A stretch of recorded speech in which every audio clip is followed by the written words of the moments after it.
I'm going to launch the show and then tell my story because I want the world to hear this. Thank the light, everyone. It's all right, Loyal.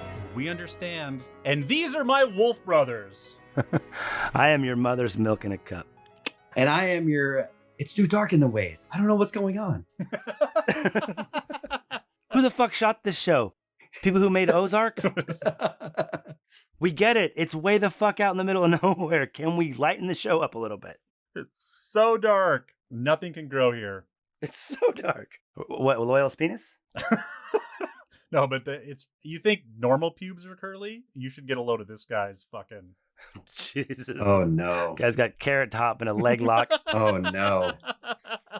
This show's off to a banging start. Yes. So everyone out there, we were telling stories before we started, and now I'm going to tell my story. We were talking about how awesome it is to be an adult. So my boy turned 18 on Wednesday. He's an 18-year-old man. He's got a little bit of money. We can't tell him no anymore. First of all, what's the first thing you did when you were 18? Moved out. But what'd you buy? Like, what did you do with your 18-year-oldness? Pack of cigarettes. Yeah? Yeah. Or a lottery ticket. Even if you didn't smoke them, you'd buy them for a friend just because you could. Exactly. That was the thing, man. Buy that lotto ticket, baby. And fucking chewing tobacco. So Will is going by himself. He bought a plane ticket to New York City. New York City? Sorry. God, I was going to do this. Why? Because Phantom of the Opera and the Music Man are closing soon. Oh. Get the fuck out of here. Oh, to be an adult. Swear to God. That's his first act as an 18-year-old is to go see 2 Broadway plays by himself in New York City. Wow. What a stud. That is like very... That's an option. Hey, you know what? It's someone that we partially raised that they classed up that much shit. Be proud, brother. Yeah. Be proud. Seriously. Number 1, going to New York City. But number 2, I'm 45. You couldn't get me to go to New York City. I'd be too intimidated. He's 18. He wants to go there. And he wants to go to Broadway. Fuck yeah. Welcome to the Wheel of Time podcast. We are your true source, the purest light, your companion cast, a warder, if you will, for this journey through all things Wheel of Time. And on a journey we are. We are doing the rewatch. We had to take a little break there. I mean, I guess you guys don't know this because we still haven't released 4, 5, and 6 yet. But we took a little bit of break to bring you guys a teaser trailer. And now we're back on the rewatch to finish this up. We got 2 episodes to go. Today we are doing season 1, episode 7, The Dark Along the Ways. First thoughts. Why, Matt? Why? Yeah. So when you guys remember watching this for the first time, I don't know if you guys knew what was going on with it's Barney Harris, right? Yeah. I had no idea. I did. We did. Yeah, we did. I think we knew, right, Des? You did. I did. Yeah. So I had no idea, and I'm like, this makes no sense. Why would they do this? Okay, finding out that the guy had left the show. Okay, that makes sense. Still not knowing why he left the show. Still not knowing. Why wouldn't you tackle this guy and be like, listen, you're going to finish these last 2 episodes, dude. I don't care if we have to put you in a hermetically sealed, what you don't get vaccinated. Fine. We're going to put you by yourself and you're going to do all your lines in a separate bubble or something. I don't know if that was it. I don't think that was it, dude. Like motion capture him or something. I don't care. No, it had to have been I think it probably was like mental health issues or something like that. Or family, like bad family situation that he just had to go deal with or something. Like, I hope we find out eventually. Well, I hope that it wasn't something horrible, Like he murdered a prostitute in Prague or something. That would be terrible. No, I said something horrible. Oh. Wow. Jeremy coming through with both barrels blazing. That was just purely a joke. Oh, that's our new intro, man. Oh, that's terrible. Is there a dead hooker in your trunk? What else would be in there? Yeah, obviously. Yeah, I just want to know because, if it is bad, I want to, help out his GoFundMe page or whatever for whatever he's got to fucking deal with. Now I think about it, I haven't even looked, see if he's popped up and... No, he's no. So I haven't seen, I've looked here and there. He's not really on social. I can't find anything. Maybe all of a sudden he decided, he's like, you know what? I've always wanted to be a carpenter. Totally. I've always wanted to be a carpenter. Went to Tibet and just became a monk. Just that's it. I am no longer Barney Harris. I am now Butterfly Wings or something. I don't know what they. Yeah, it's gonna. It was gonna be funny if I like looked on IMDb and he's got like 3 things in pre-production or something. Just like, Yeah, no shit. okay, I guess he just didn't like this show. Well, all right then. He really didn't like the dude that played Rand. He was just like, fuck this guy. I'm not hanging out with these fucking clowns for 8 more years. Sorry, can't sell that he's my best friend. Don't like him. Turns out Rosamund Pike's a real jerk. Who knew? Yeah, totally. So starting with the recap, I always watch the recaps just because I'm like, okay, what do they want us to focus on? And I thought it was interesting that because it's from 2. Oh no, I guess it was from the same thing. But they made it a point to play the Matt when Matt says, "Fane, you rat bastard," and Fane says, "Always a pleasure." So they like made it a point to bring those 2 characters. Remember, like Matt and put on Fane. Matt, put on, don't forget about these 2 and the fact that they're together. So I thought that was interesting. And of course, they pounded one more time because this was their last fucking chance to pound the 5 potential dragons. Look. They pounded that like 4 or 5 times. Let's just hope that's laid to rest completely. Yeah. It was funny. I was watching What Up, which if you guys haven't watched What Up, it's on YouTube. The guy does a very good job. I'm blanking on his name right now. I like What Up. He's a very good. He has a very good show. But even he's kind of like I don't want to call him a homer. He's not a homer. He's very enthusiastic about the show. And there's not too much that they can do. He's like me. He's a fanboy. Exactly. He's more like Fatty. He's not like, he's just like, hey, I want to see it on the screen. And if it's not exactly the way I want it, whatever, it's fine. But even he was like, he didn't like the mystery box of it. He didn't like the 5 different dragons. He didn't like the way that they did that. And I was like, oh, okay. So if he didn't like it, that's saying something. Yeah, I feel like the whole five potential dragon things was a huge swing and a miss. Even the female part of it, because, and not in any kind of like sexist way or anything. It's just the whole dilemma is the male half of the source is tainted. So if a female was the dragon, it really shouldn't be that big of a problem. It's not a problem at all. It's actually great because nothing bad can happen. But if a man does it. Well, but if they were that powerful, though, they could still do whatever they wanted.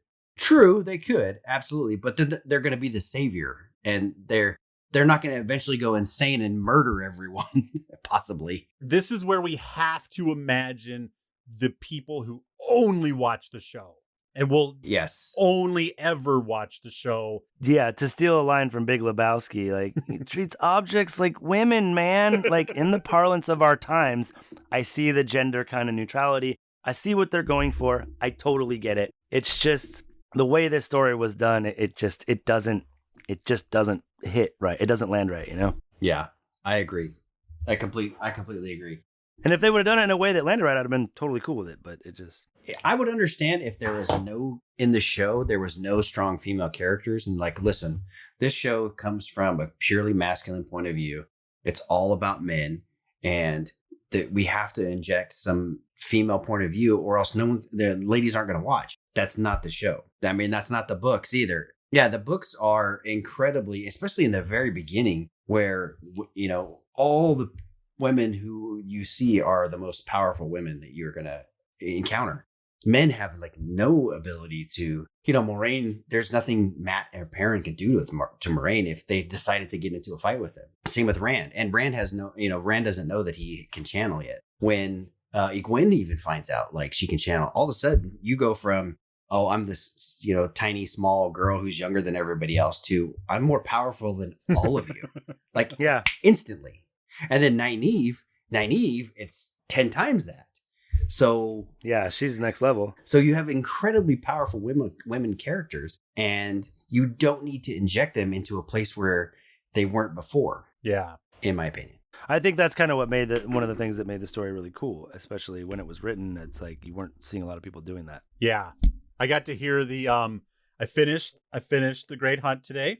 Outstanding. Nice. the best part about that is I get to hear the interview with Robert Jordan at the end. The one that I've been talking about? Well, I think it's the same exact interview at the end of Eye of the World and The Great Hunt. Yeah, it is. Yeah. It is. But he's just like, righto, governor. Yeah. You're like, aren't you from South Carolina? Yeah. Yeah, that's pretty funny. But I just love how, like, I love too that he talks about how he listens. He never read his own books, but he would always listen to his books as a way to edit himself and be like, if they were reading the book back to him and he's like, oh yeah, that didn't. So he's like, when I'm writing it, it all makes sense. Sure. Then when someone reads it back to me, if it doesn't make sense, then I know in the next book what I need to address to make it more clear. So I thought that was really smart. He was a good author and he thought about things like that. I wonder with the TV show if they're thinking the same way, because I understand. So the Pod and Fane thing, for someone who has no idea about what's going on in the books, has no idea of the history in the books, is it just, you're like, you see this guy at the very beginning and then Who is this dude? Exactly. He just kind of shows up out of nowhere. And then reading more and watching more and then watching with the subtitles on, the interaction with Perrin and Egwene and Rand. I don't know if you guys like caught more. It's like they were trying to set up this love triangle that they didn't set up at all, but there's no setup. Yeah, totally. Hate it. Other than Nynaeve's comment in the beginning. Yeah, so the first episode and then the 7th episode are the only parts. Perrin's fawning over her a little bit when they're alone. There's like, it's not hard. Like, but you can't really tell if it's like brother, sister, or like, you know what I mean? You kind of can't really tell. He gives her a little bit of a look when she's dancing with what's his name? Yeah. Around the fire. Like, they didn't oversell it. Like, maybe we should give him credit for being subtle about it instead of, having him be creepy and rapey about it. But you're right. They didn't quite set it up as like, this is going to be the hero's downfall in episode 7. Like, this is, yeah.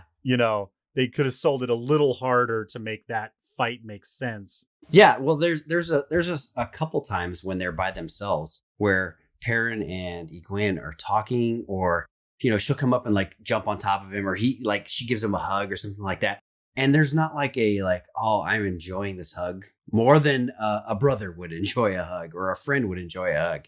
He doesn't like sniff her hair like,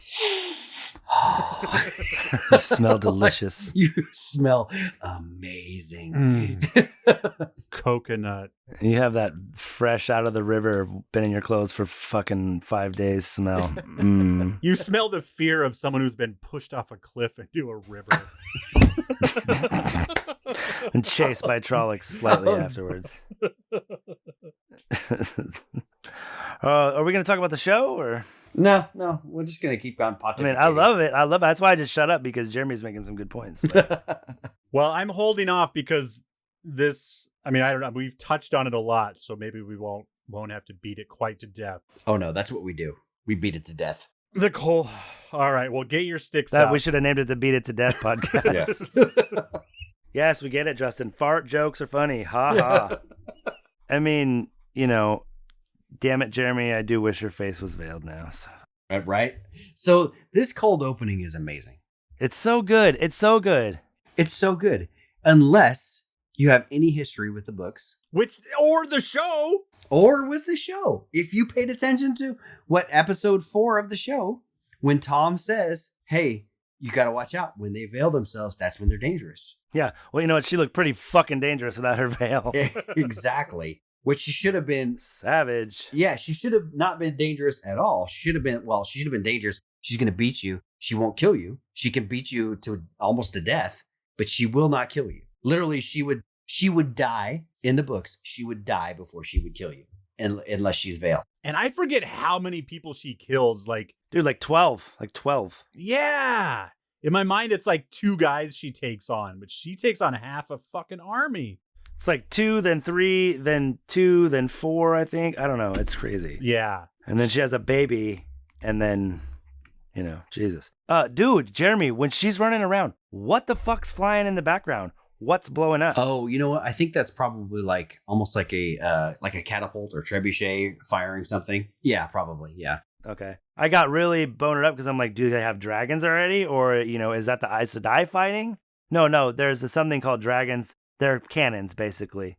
They don't have cannons in this yet. And they suss out a way to make cannons, and they call them dragons. It's almost like, did you guys ever see Mulan? I haven't seen the whole thing. I finished some of it with Cormac the other day. Okay, so Mulan is like my daughter's favorite movie, and so she would watch it like 5 times a year, and I would just catch bits and pieces. I've listened to the movie Mulan because when we used to go on vacations or something, she would play it on the DVD player. So I've listened to the movie Mulan 1,000 times. But they had these things called, I think they were called dragons too, and they were basically like they had a dragon's face on it, and then they would have like a tube where they would light a fuse in the back, and they would hold it like almost like a bazooka, but not on their shoulder, but like under their arms. I think they had some shit in feudal Japan that did that. And this is so this is China, and it's basically the same. Yeah, probably maybe a little bit sooner, probably because I think China had the gunpowder first. I'm pretty sure. Probably before Tom Cruise showed up and became the next samurai. I don't know about that. I'm pretty sure Tom Cruise predates almost everything. But yeah. Maverick with a sword. This cold opening blew me away until I was like, oh God, she's not veiled. She's killing all these people and she's not veiled. And it just ruined it for me. And it bugs me. And I'm sure for someone like, who has no tying to the books. I mean, it's so good. I mean, I don't love it, but it bugs you, right? Once you realize it, because I don't think Fatty realized what was going on. Not enough to make me dislike the show. But when I pointed it out, had you even realized that what was going on? Oh yeah. Oh, immediately. I'm like, I was like, her face should be fucking veiled. Yes. Okay. I said, I'm not bad about it, but it should be veiled. Again, I forget how long the scene was, so I was still a little bit forgiving about it until today when I watched it. And I'm like, no. Yeah, if you go back and watch our breakdown, Jeremy, of that, was it episode 7 on like one of our first podcasts, dude? It was one of the first ones I was on. It was one of the first things I said. I was like, dude, I love it, but her face should be veiled. Yeah. Or longer, more, Well, and then, dude, she gets stabbed. Desmond, do you pick up on that? Like, that's right where Rand has his injury in book 2. Yep. Like, same spot, the wound that won't heal or whatever. Yep. The cloak yank is so fucking gangster. So rad. Super cool. It's just, and do you notice that Tam had the Heron Mark blade already? Yes. Oh, yeah. Yeah. The costumes, I feel like the costumes in this, I mean, maybe it's just me, but this scene, they're head and shoulders above everything else for the rest of the season. I think the Shannarans is pretty good, but these guys are just unbelievable. Yeah. This also goes to show you how tough the Aiel are. Yeah. Mm-hmm. You're gonna see in the future how amazing the fighters are. This is they don't play. A small woman who's pregnant and going through contractions, and she's just working everybody. Fucking everybody up. Straight laying waste, dude. And she's not spoiler alert, she's not really Aiel. Yeah. I mean, she's it wasn't like she started that training when she was, 6. Oh yeah. She joined the Aiel later. And do we ever find out who the dad is? Yes, you do. It's nobody that you'll ever know or see or anything like that. Yeah. What's his name? Janduin? I think, yeah. Good call. Wow. That's a, man, deep dive right there. Mm-hmm. And this comes back to, this is another thing that, like, watching this and being able to pay closer attention, like how this comes back when Rand talks to Min later on is awesome. Yeah. So Tam helps her give birth, cuts the fucking umbilical cord with the Heron Mark. That's a premonition in and of itself. Oh God, I never thought about that. No shit, that's pretty cool. Fuck his blood on the sword that's gonna eventually mark him. That's so crazy. Damn, that's awesome. I never thought about that. Once for the umbilical cord, twice. No, once for the umbilical cord, twice for the foreskin.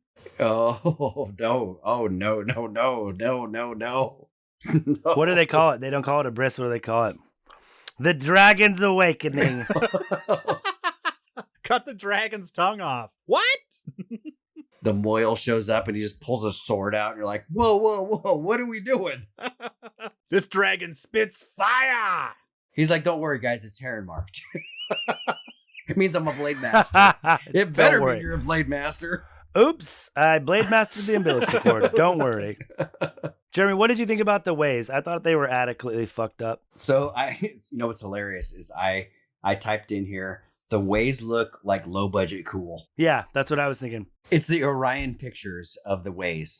If you guys have ever watched it. Yes. You know what I'm saying, right? Like, or the what was the gold? What was the guy's name? They did all the Golden Globus. Yes, Golden Globus. Yes, it is the Golden Globus. No fucking idea. Are we talking about Metroid? I have no idea what's happening. So they did the Orion pictures, though, right? That's who they were. Orion Picture, Golden Globus broke off of Orion Pictures. It was like they were brothers, and I think one of the brothers did Golden Globus, and so then he had the inside scoop of what was going on at Orion, and that's why every time an Orion picture came out, a half-budgeted Golden Globus movie just like it came out 2 months later. Or what they would do is they would find out like who's going to lose their rights. Yeah. And they would buy them for super cheap. And then they make Winter Dragon. Exactly. Or they make Superman 4, The Quest for Peace, is what they make. Yeah. Dude, did you guys notice Rand's wig? Like, Rand's head's obviously shaved. It's so goofy looking. So at the very last scene, with Perrin and him, like when they're arguing, I noticed his hair was like sticking out a little bit farther on the sides. And I was like, did his hair get long? Oh, he's wearing a wig. I think that's what it is. Right. I think you're totally right. Yeah, I noticed it looked different, but I forgot it was because he had a wig. Yeah, because they couldn't like cut it close and make it look nice. It just kind of had to be there. Well, if you think about it too, the last 2 episodes were the COVID episodes, right? Yeah. So they were probably trying to match stuff as good as possible, and maybe his hair grew out, and they're like, "Oh, we can't get it to the right, the right length, or we can't cut it correctly, so we're just gonna shave it and put you a wig on you or something." I have no idea. Couldn't have gotten him a Steven Seagal wig. It would have been perfect with the ponytail, just pitch black, just slick back, looking like Uncle Leroy. Just what's up? So okay, for 1 second. Uncle Leroy is our uncle, guys. Uncle Leroy is our uncle. That is our uncle.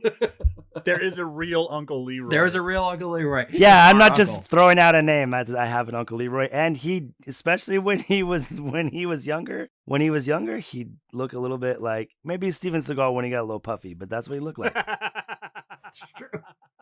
He's a little Steven Seagalish, and you know what? He would not be insulted by that at all. He should be proud of that. Oh, he would be. He'd be like, damn right. That's how I do. Yeah. That's how Leroy does it. I was trying to I can't think of a Steven Seagal movie. Marked for Death, Out for Justice, Under Siege, bitch.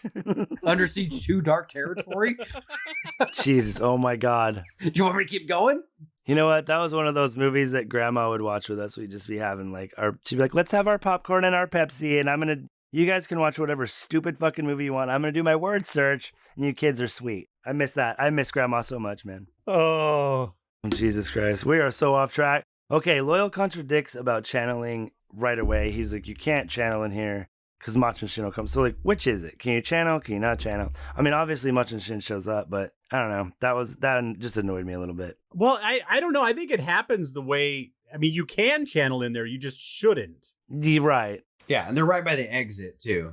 Right? Well, that's what I always forget. I didn't want to rewind it. I was kind of on a time crunch, so I was already pausing it a lot. So they were going towards a different exit initially, right? And then when Machin Chin showed up. In the book, and then they can't get across it because it's crumbled, and they have to go a different way, and then that's when Machin Chin started. But they don't really do that. It's the guiding is fucked up, and then they have to... But they say, like, we have a day's walk. Let's take a rest. And then Machin Chin shows up, and they find an exit in 2 minutes. Yeah, that's probably true. So... Oh, yeah, because I think they were trying to go to they weren't even going to go to Faldar. They were just trying to go to, as close as they could to the eye. Trying to get through the blight, maybe, through the ways, so they didn't have to actually go through the blight. Well, and I did love that they at least covered the, the ways used to be bright, and, there used to be fruit trees, and, there was grass on all the islands and everything.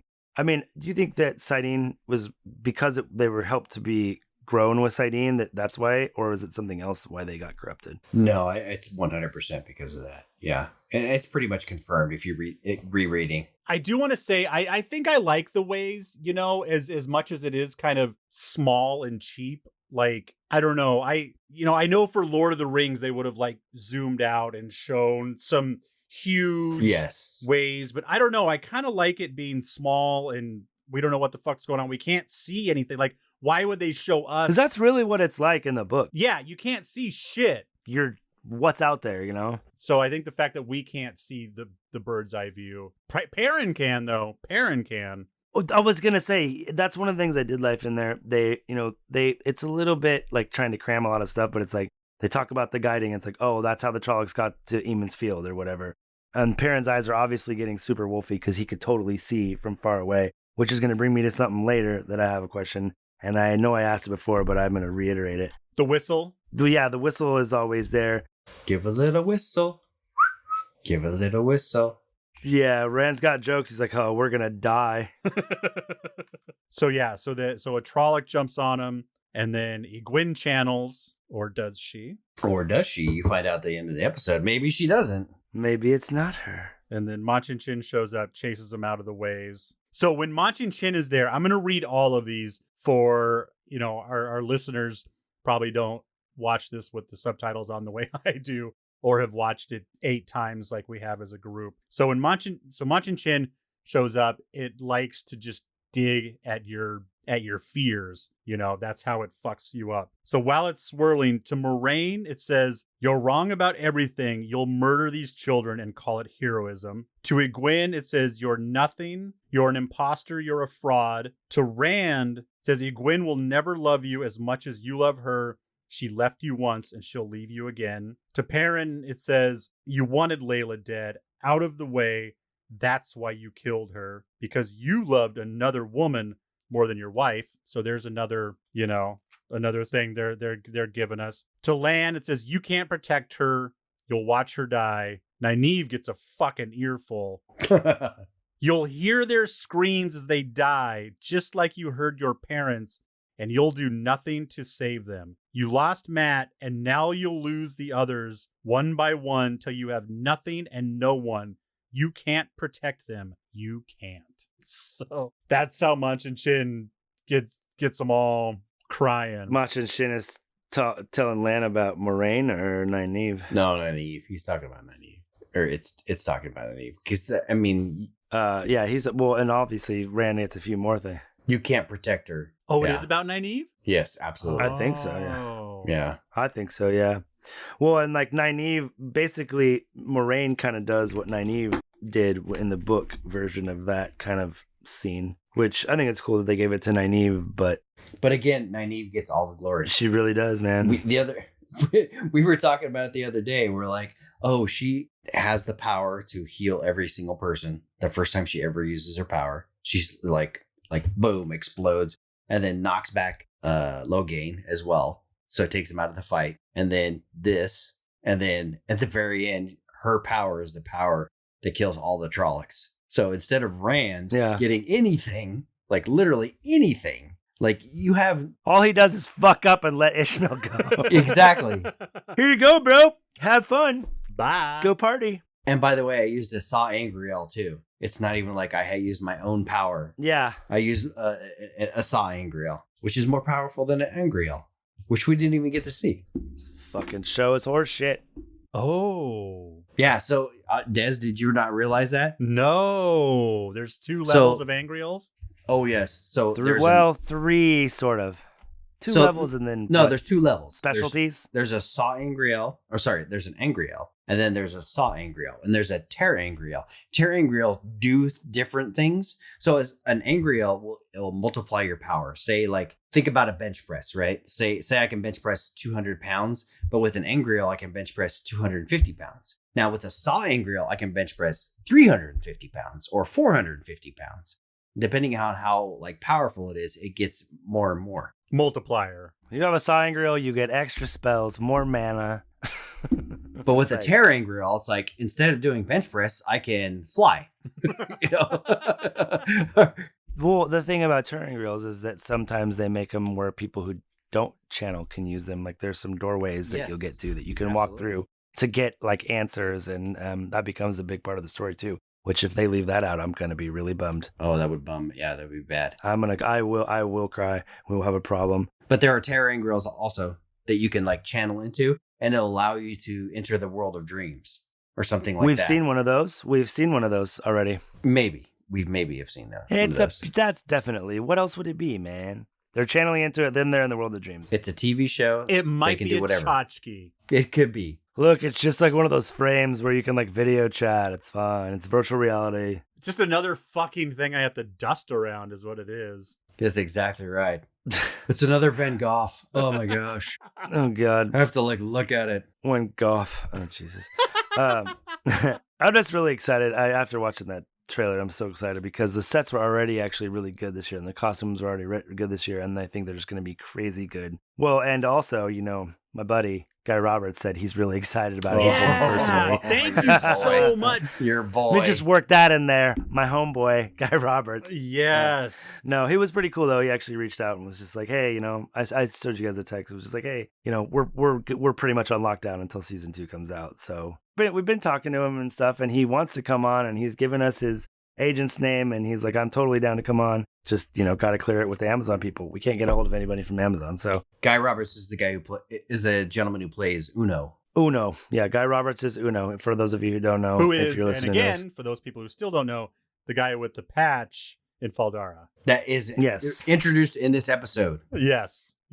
Who says hello to Lan as you great bloody bastard. Yes. And no, but I thought it was pretty cool because I had reached out to him. We talked here and there, and he's reached out to me 3 times. Like I have messaged him and I'm not heard back. And then randomly he's like, "Hey, dude, sorry, what's up? Yes, I'm still down to come on. I just gotta, gotta go through the channels." And I'm like, "Cool, man. I think it's just fucking absolutely super cool that you even acknowledge my presence." So, and he's like, "I'm super excited for season 2. It's gonna be super awesome." I'm like, "Bro, I'm gonna come in my pants. I'm so excited." And you're telling me I should be pumped, so I'm super super stoked. And if he gets Glenn, I'm gonna fucking burn this place to the ground. Please. So for those of you that are listening to this show and are like, hey, this is just kind of like a show that just talks about the Wheel of Time. No, we are involved in the Wheel of Time. We are talking. Okay, all right. Fatty is the guy who's doing most of the the talking, and he's like trying to get out there and get people involved. But there are stuff going on behind the scenes that you don't even know about. We're trying to get people involved, and we want to, bring that to you as much as we can. Hell yeah. We're going to do it. Trying to get Nablus on the show, thinking he might not be interested because we cuss too much. I don't know. Maybe we talk about poop jokes a little bit too often. I don't know. I can't hang, guys. Sorry. No, just enough. I got a PG show. Just enough. We're going to talk all we want, but we'll edit his episode down to a PG-13 just to get him on. We can do that. Absolutely, we can do that. I would be okay with that if we did it all the time. I'm really not. Who's we? Who's we? You got a turd in your pocket? You know how much Des would have to do to cut out all the fucking filthy mouth shit that I say? You want to put extra work on his plate? I don't see you editing, buddy. Poor Des, I know. Beep. Jeremy's like, wait, whoa. Beep. I know. Beep. Just the flush, just constantly the flush.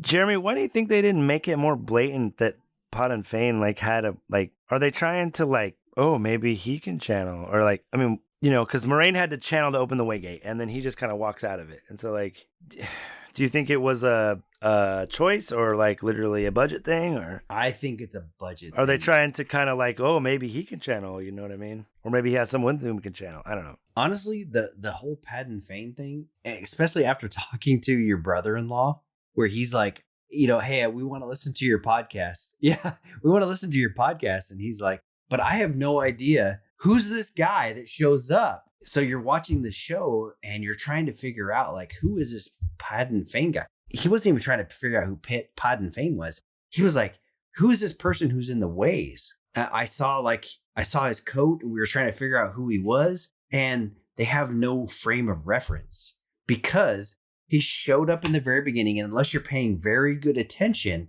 he doesn't show up again at all. Like, unless you're paying attention to when he's in Shadow Logoth and there's just the whistles, you don't see his face, you don't see his body, You you see see him nothing. in Tarvalin twice. You see him in Tarvalin twice, but you have to be paying very good attention to see him. And then at the very end, he's in Shinar, and you have to slow it down. No, but here's my thing. Dude, I think that was a time when they were going to start, because, Perrin's like, you can see in the dark.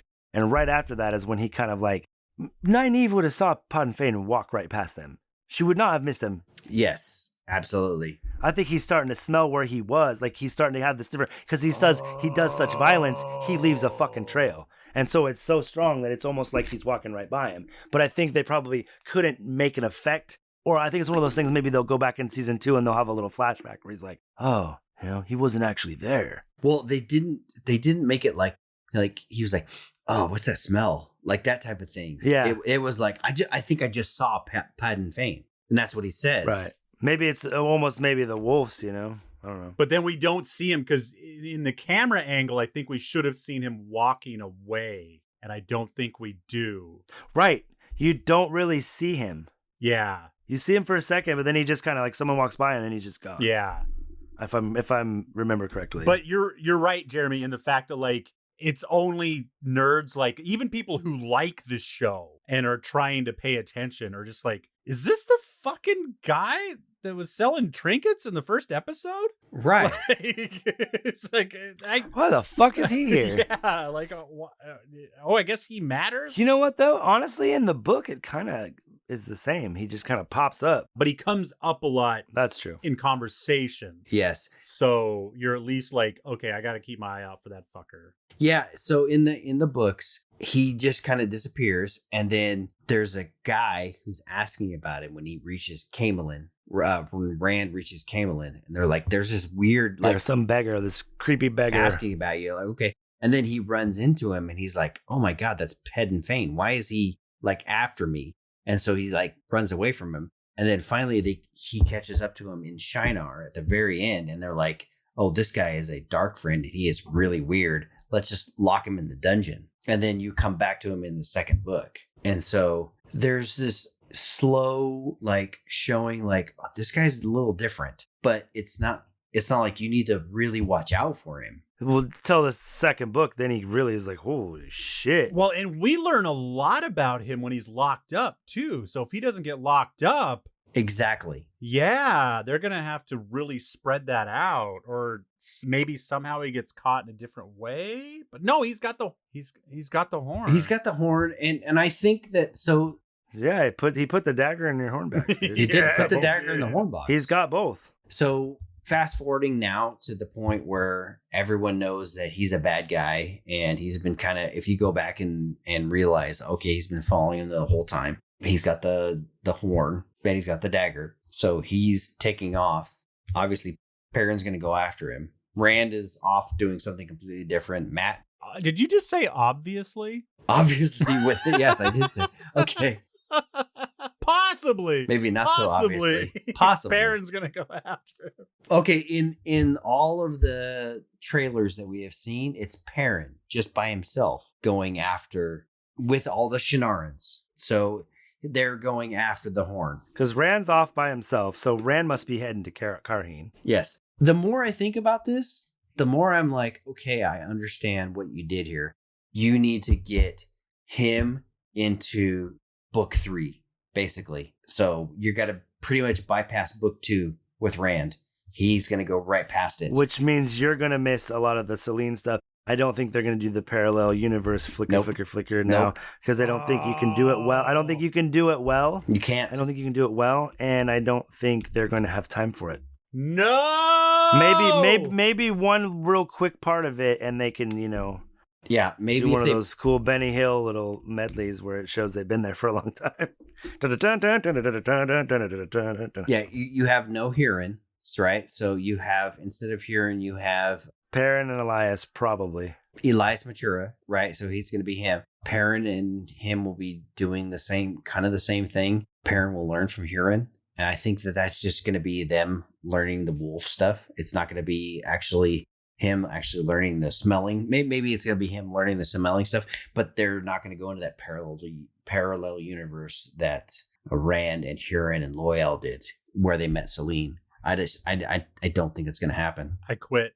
You sound like me. If we don't go into parallel universes and flicker, I'm out. I think that the portal stones are pretty cool, but I don't think they're going to come into it. I really don't. Oh, you're probably right. They'll probably just use the ways for all that shit instead of the portal stones. Or if they use them, they won't be as big, but that'll be okay if they still slide them in.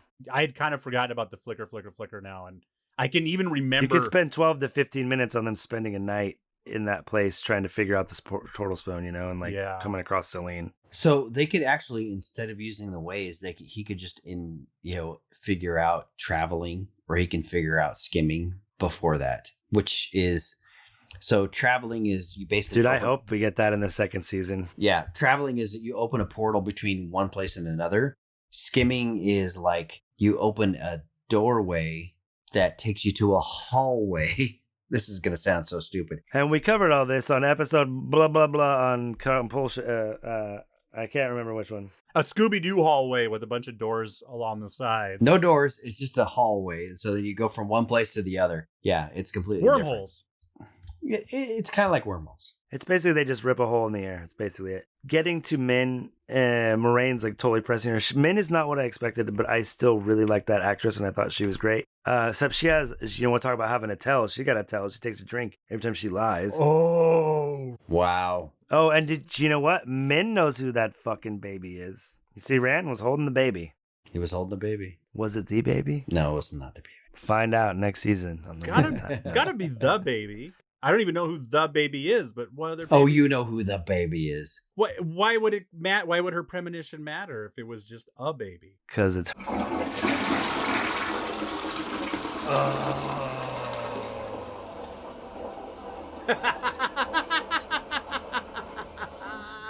The baby that Desmond's talking about though is I know what baby he's loose talking about. baby.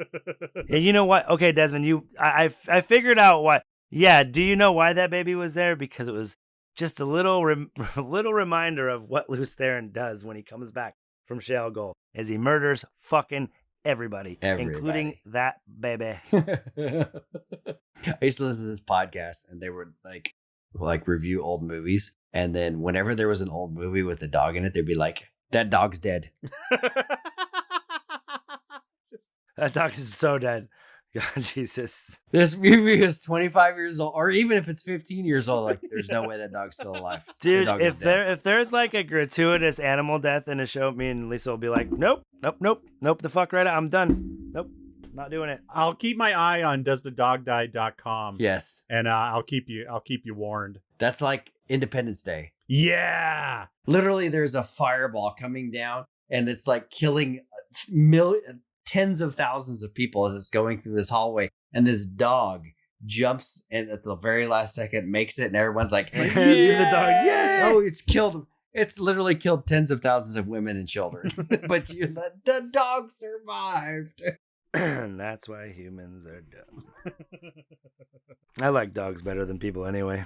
Oh, and a horse melts in Shadar Logoth. So that's right. That's like fantasy magic, though. That horse didn't really die. So yeah, but everyone hates horses. I mean, if you really know horses, they're the worst. They really are. Horses are the worst. They really are. Horses are amazing. You're the worst. They're the worst. All they try to do is like eat, poop, and kill themselves. Yeah. That's all they do. They're like babies. Oh my God. When have you even been around horses? Horses are majestic, wonderful animals. What have I been around horses? What are you talking about? Your mom loved horses. My mom loved horses. That means I hate horses. You just don't like them because all she did is just make us clean up shit. That is absolutely That's why you don't true. like them. Exactly. Man, we could be playing wiffle ball right now. Well, then hurry up and clean the stalls, and we can. Or G.I. Joes, or laser tag, or whatever. Play with G.I. Joes in the poop. Or we'll go shoot stuff. You act like we didn't do that. Shoot horse shit. Yeah, we did all those things. We did all that too. Shoot cow pies. So before we get off Min, if you think she's up for it, is look. What did you say? What did he say? Jeremy is in rare form tonight. I like whiskey drinking Jeremy. Carrying the show. Here, God damn it. I'm like sober tonight too, so dang. I'm off tomorrow, guys. I was just gonna say Jeremy doesn't have to work tomorrow.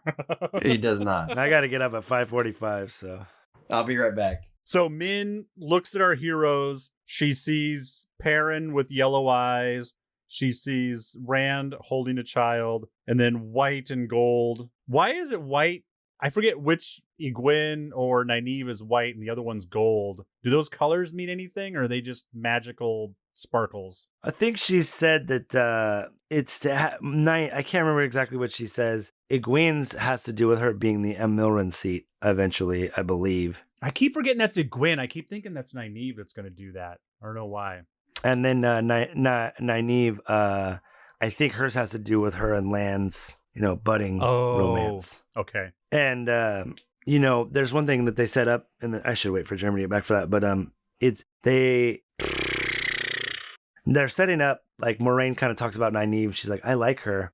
And so like Moraine's preparing to die. So at this point, or she maybe knows that she's going to. So I think they're trying to already set up to be able to pass Lan's bond to someone if Moraine is to die, so that he doesn't rage out. And then when he calms down, then his bond can be passed to Nynaeve. Which I just got to the point in the books where his bond is finally passed to Nynaeve when she becomes a full sister. And then Min also says to Moraine, the Amyrlin will be your downfall. Dude, yeah, I'm you know what, that's another, I want to ask Jeremy what he thinks about that, because I'm curious. I'm thinking she means Sanche, but yeah, maybe she means somebody else. You didn't even know what we're talking about. I was listening the whole time. What are you talking about? He's got his earbuds in. Oh, this guy.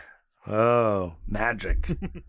What do you think about, shit, what was I saying, Des, that I wanted to ask him about? Min saying that the Amyrlin will be telling Moraine the Amyrlin will be your downfall. Yeah, what do you think she means? It could also be, spoiler alert, it could also be Elida, or if they swap out like we've talked about with Elida, Leandrin, if Leandrin eventually becomes the Amyrlin, that could be your downfall. I feel like that's what they're going to do. I can't see them bringing in Elida, and I don't see how Swan could be your downfall. Do you? I mean, just like her, her little plans with Swan, maybe. Like, I guess if you're thinking of it more directly, it would be someone else. So for Moraine, there really is no downfall until her downfall is land fear. Right. In the books. Yeah. That's her downfall, right? Like, you don't understand. Does the Amyrlin, should she have caught on to land fear? No. So in the books,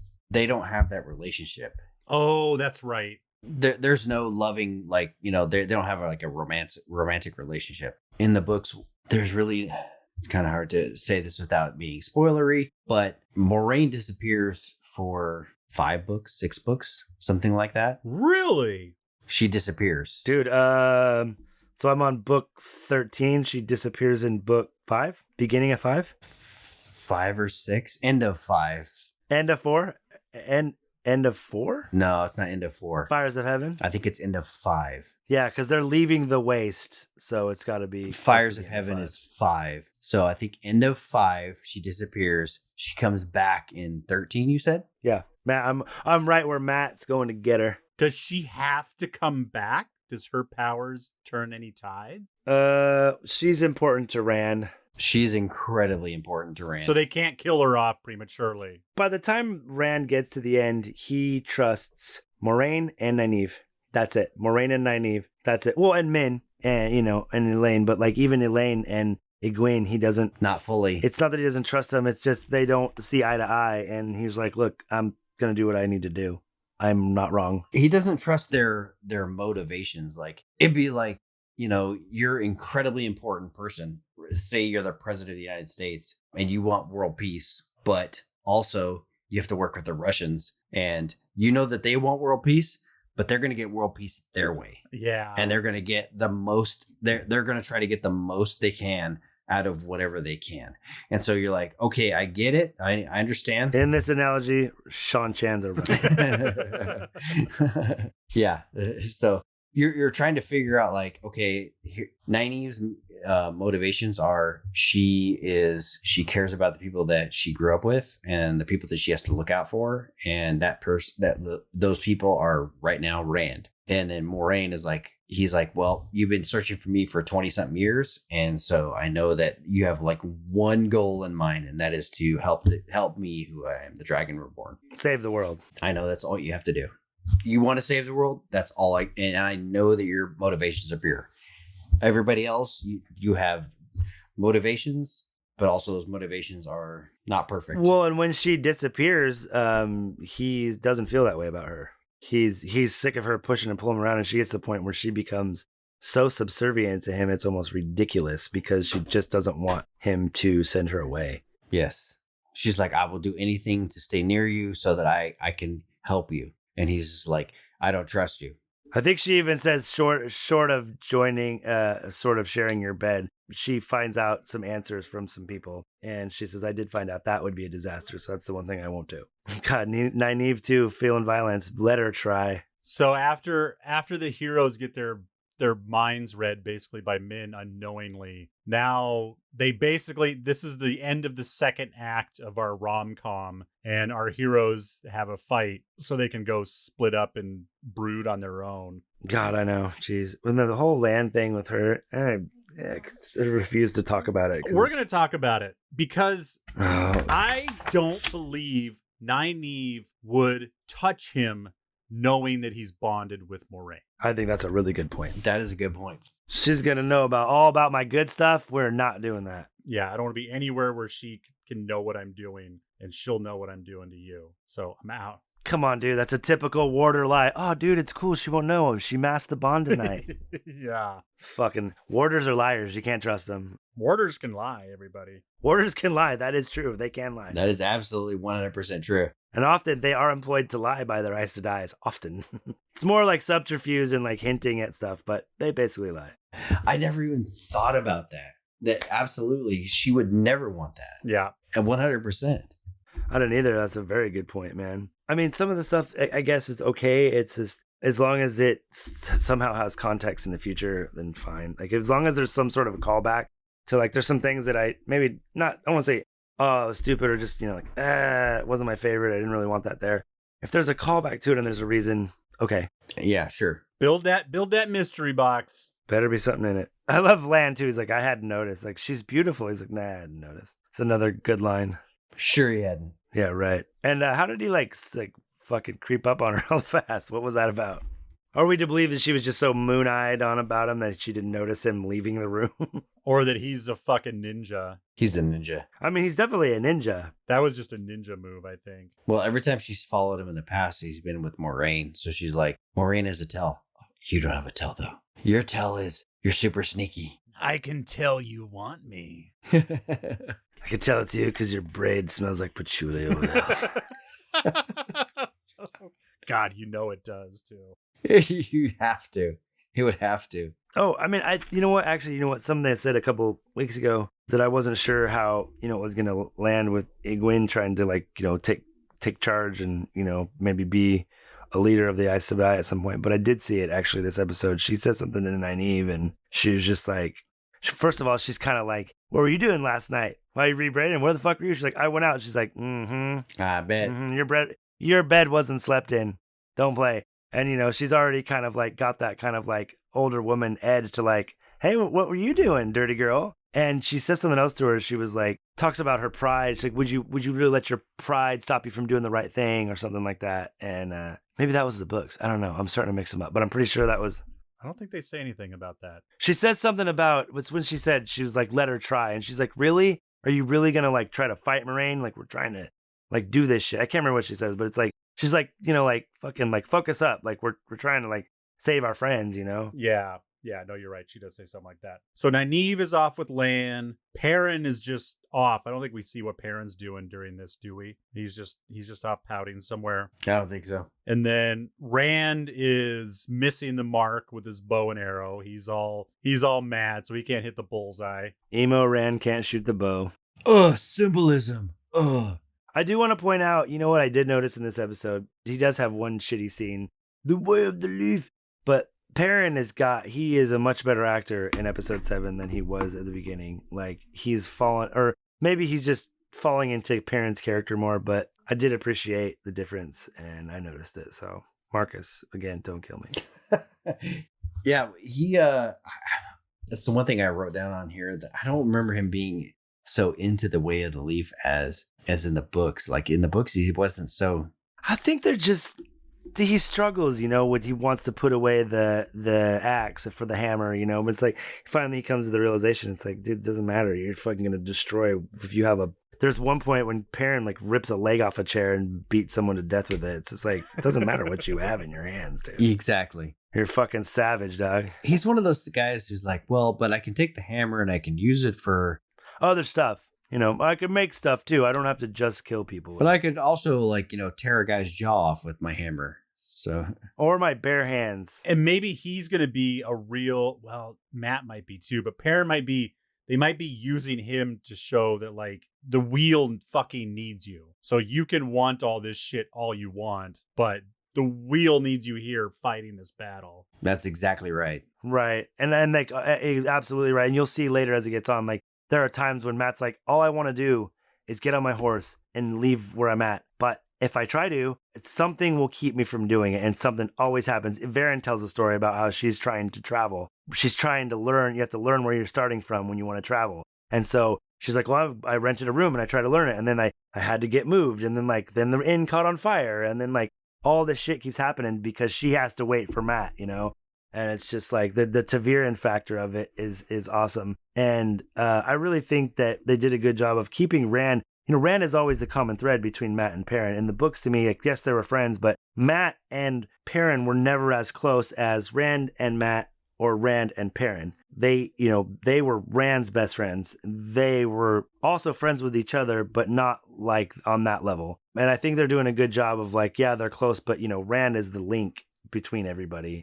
I've started to kind of see that on the rewatch. I'm like, it's subtle and I may be giving too much credit, but I definitely saw it between the three fellas in the last episode. I'm like, oh, even though Matt wasn't there, I was like, oh, I get that they're kind of like, he's that thread that kind of holds everybody together. Yeah, literally the thread that holds them together. Yeah, the pattern thread. Yeah, that's true. There's that scene where, him and Egwene are arguing because he's like, you've never understood Matt. You just... Yeah, you've never given him a chance. You like wrote him off because he was poor, but you haven't seen that like everything he sacrifices for his sisters or his friends. And then Perrin gets really upset at something that Rand says, and then you're like, he was just telling her to apologize to Gwen. He was, but then there's this whole spot that I didn't catch before, and I would probably not have caught again, but unless I put these subtitles on. And Rand goes, oh, I get it now.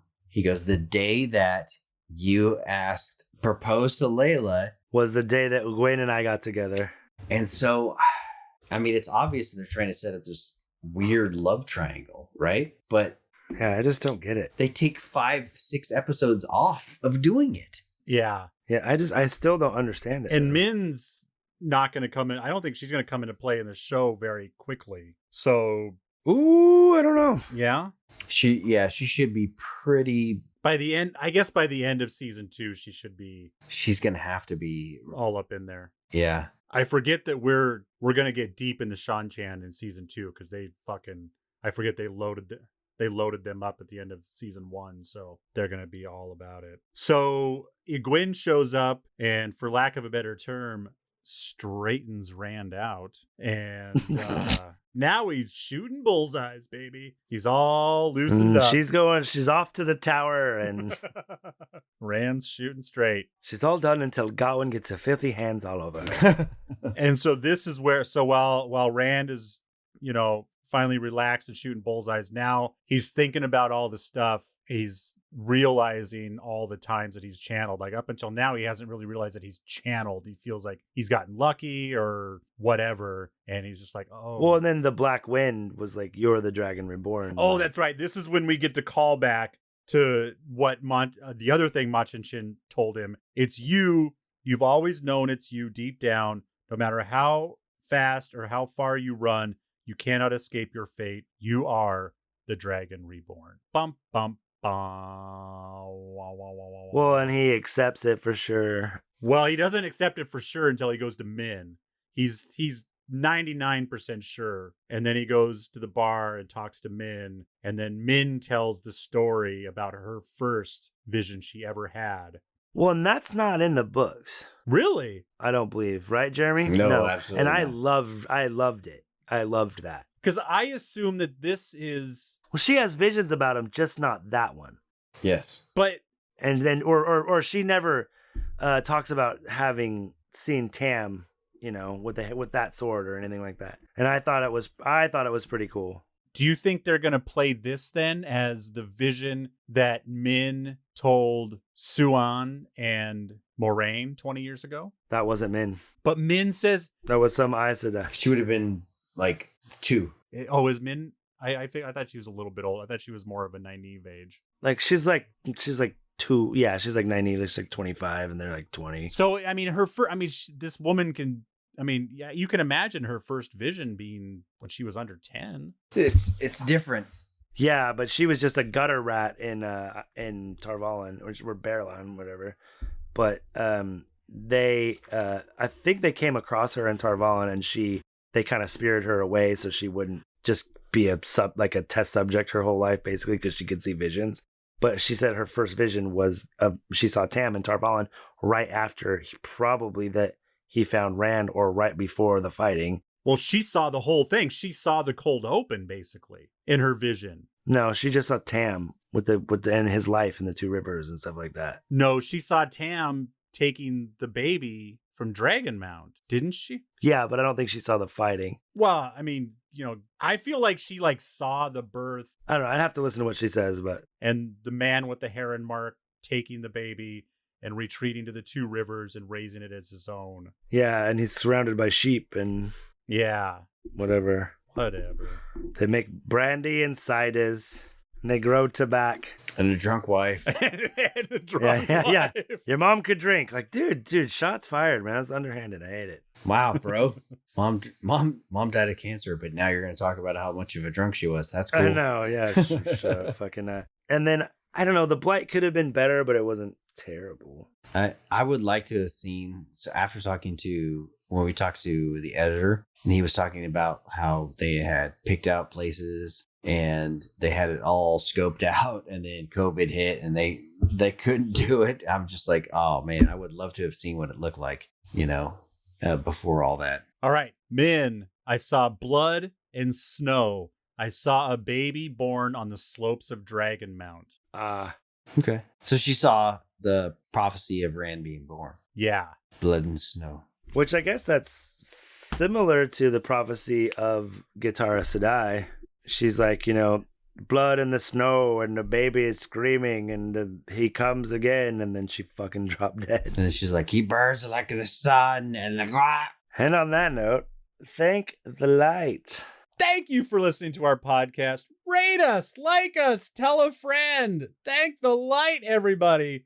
Check us out on Twitter. We are Wolf Brothers at Parsailman. That is Wolf Brothers at Parsailman. If you would like to send any questions or comments directly to us, you can send them to thankthelight@gmail.com. That is thankthelight@gmail.com. If you want something else to listen to while you're waiting for our next fantastic podcast, go to whatsoundsawesome.com.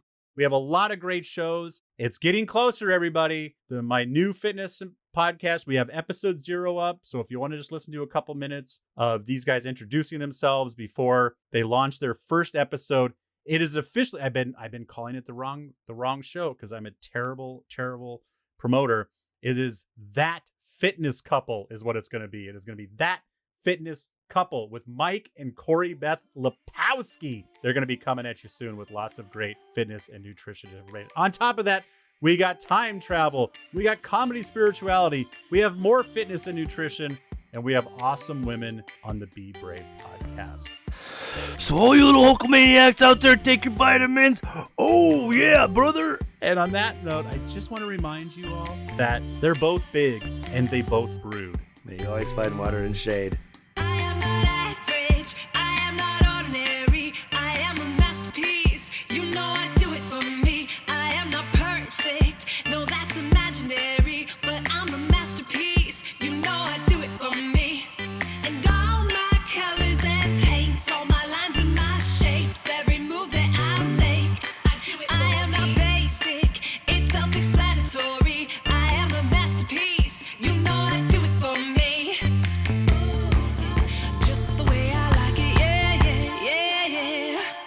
Yeah, Des, cut this out. And you don't have to cut all of this out. Keep this part in, though. In what? In what? In Wheel of Time. Mixed and edited by Desmond McNeese for We Mixed It, LLC. Go to whatsoundsawesome.com. Do you guys remember that first thought when you're like, you moved out of the house and you're an adult and you're like, I live by myself. I am never going to buy wheat bread ever again. I hate wheat bread. I will buy white bread because I like white bread.